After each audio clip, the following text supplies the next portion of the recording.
Bonjour Romain, merci d'être avec moi pour interview format 20 sur 20, le petit format voilà, qu'on fait un petit peu toutes les semaines.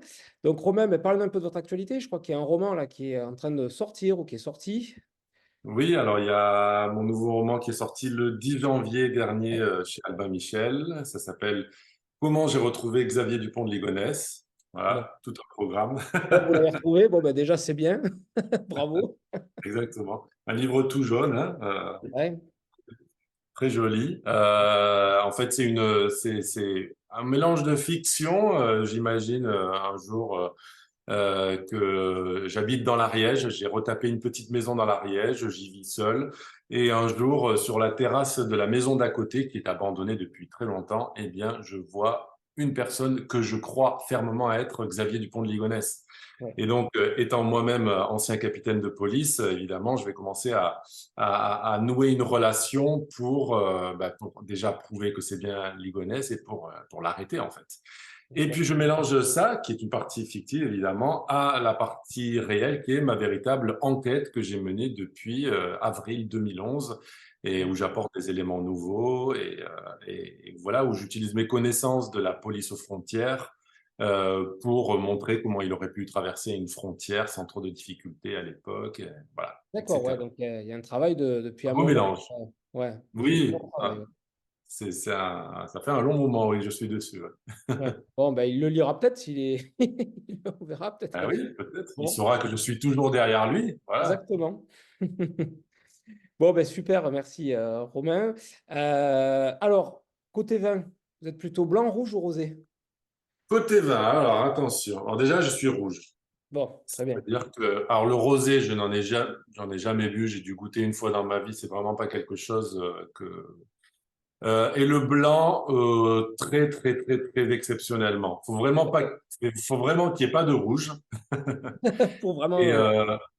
Et voilà, parce que sinon je suis uniquement rouge, mais avec tout, hein. C'est-à-dire que voilà, que ce soit poisson, Ouais, ça se viande, marie avec tout, quoi. je Voilà, du n'aime rouge, que le du rouge. rouge, du rouge.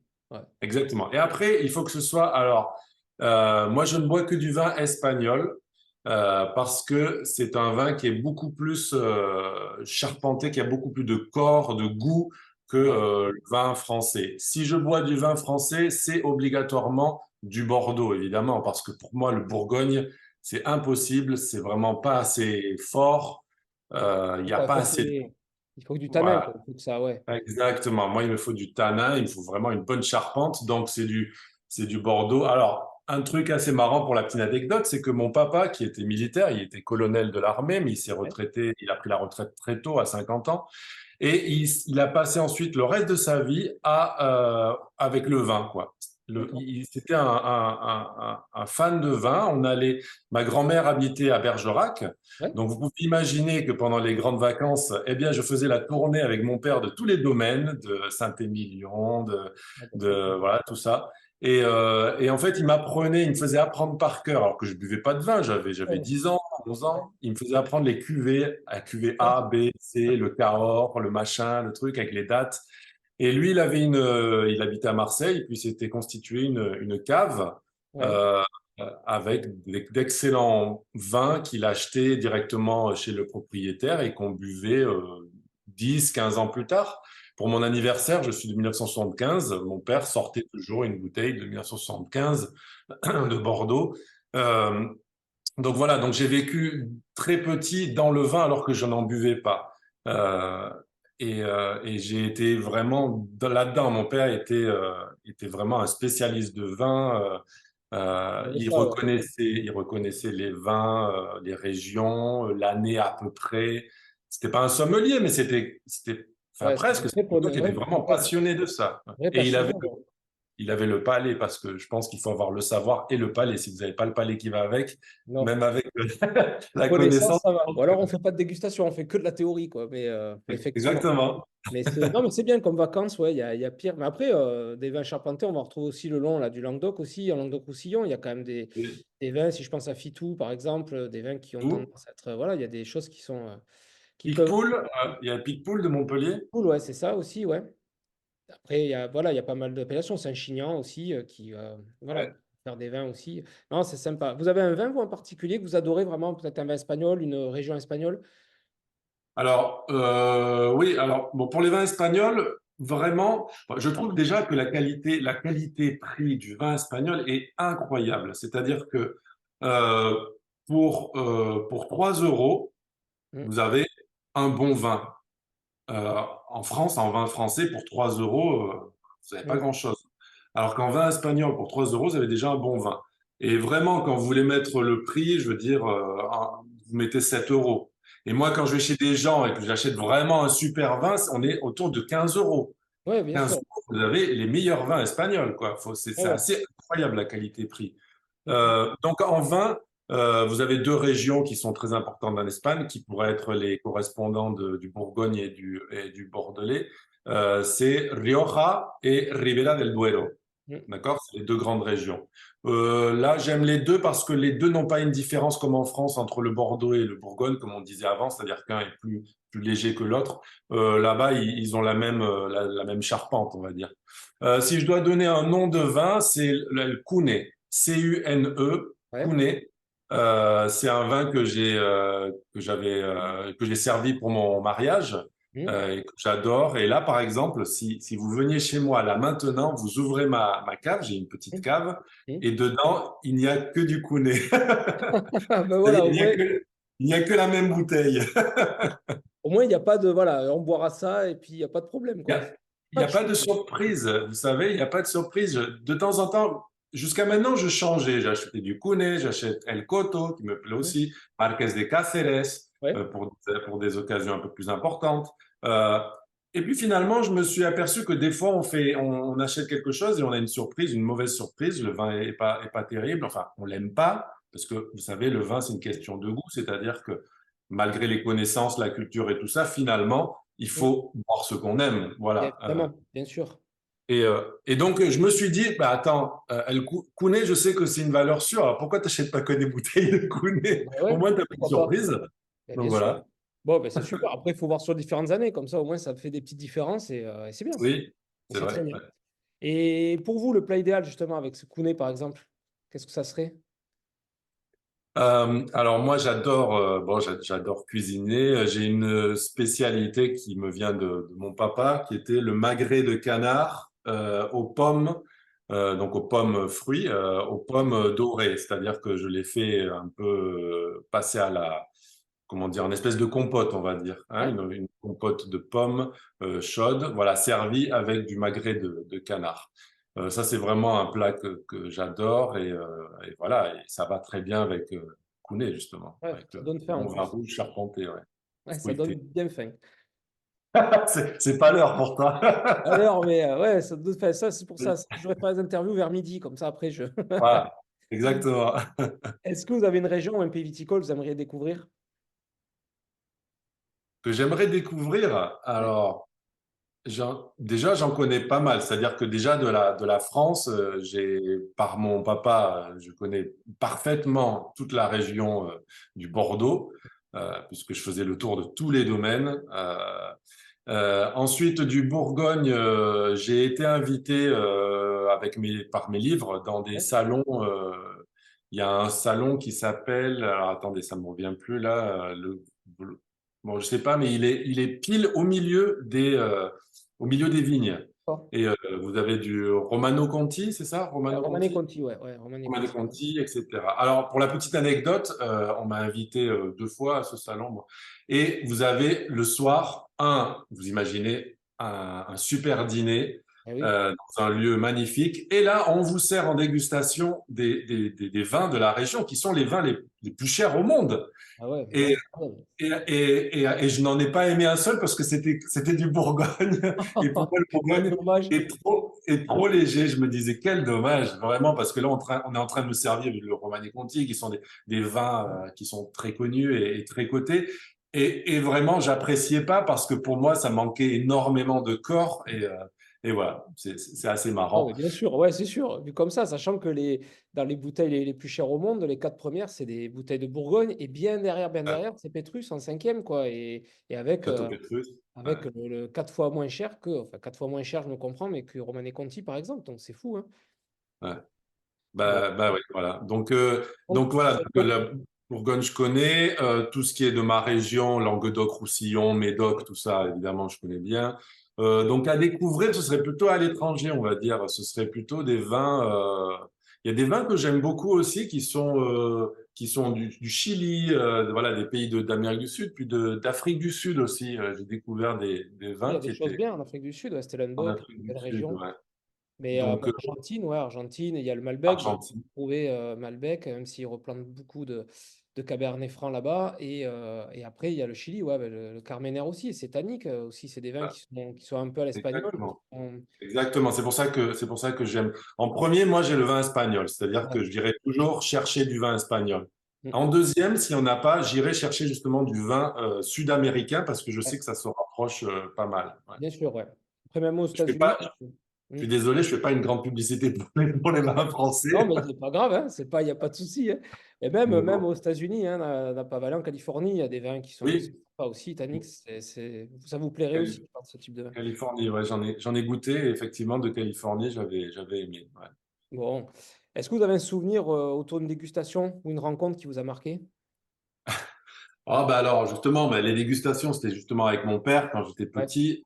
Pour moi, c'était horrible, horrible parce que j'avais quoi? J'avais 8 ans, 9 ans. Je passais des grandes vacances à Bergerac, c'est-à-dire je passais quand même un mois, presque un mois à Bergerac chez ma grand-mère où il n'y avait pas énormément de choses. hmm.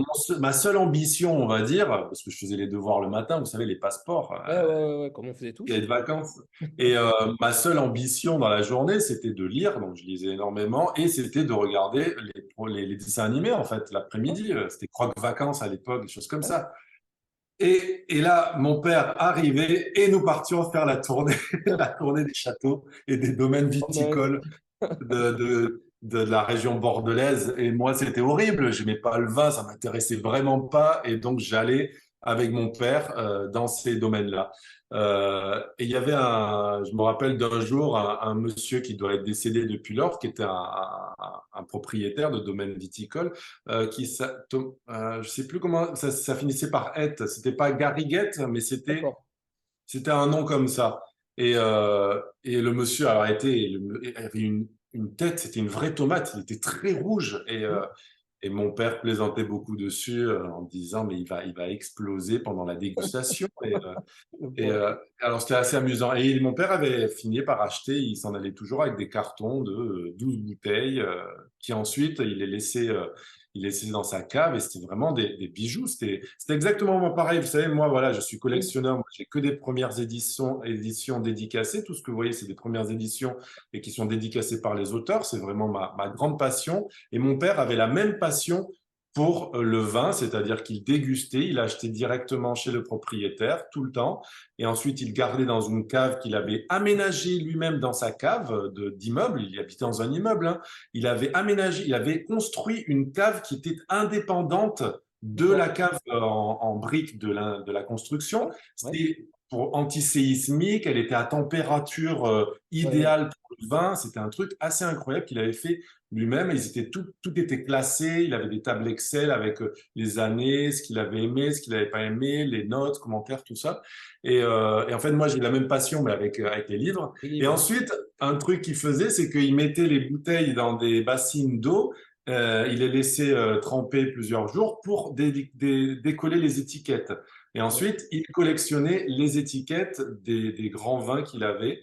Et moi, je faisais ça. Donc, très jeune, je commençais à faire ça avec les bouteilles qu'achetait ma mère. Il y avait même de la villageoise. Alors, quand je racontais ça à mon père, quand il me voyait débarquer avec mon album d'étiquettes et que dedans, il y avait la villageoise, où il y avait des vins qui n'étaient pas très chers et pas très bons, il rigolait. Mais voilà, j'essayais de partager cette passion. Moi, je buvais pas de vin à l'époque, donc voilà, je partageais Ouais. la passion Les des étiquettes. étiquettes. C'est sympa, ouais. Exactement. Est-ce que, enfin, si vous deviez choisir une personne célèbre, vivante ou disparue, avec qui vous aimeriez boire justement ces vins espagnols, par exemple? Ah ben, je pense, bah, c'est Jules Verne. Je Ouais. suis un très grand admirateur de Jules Verne. D'ailleurs, ce que vous voyez ici est une première édition du Capitaine à Terrasse qui est Ah, dédicacée d'accord. par Jules Verne. On le voit pas parce que c'est au crayon à Ouais, papier, ouais. mais Ouais, euh, super. ce livre a été touché donc par Jules Verne.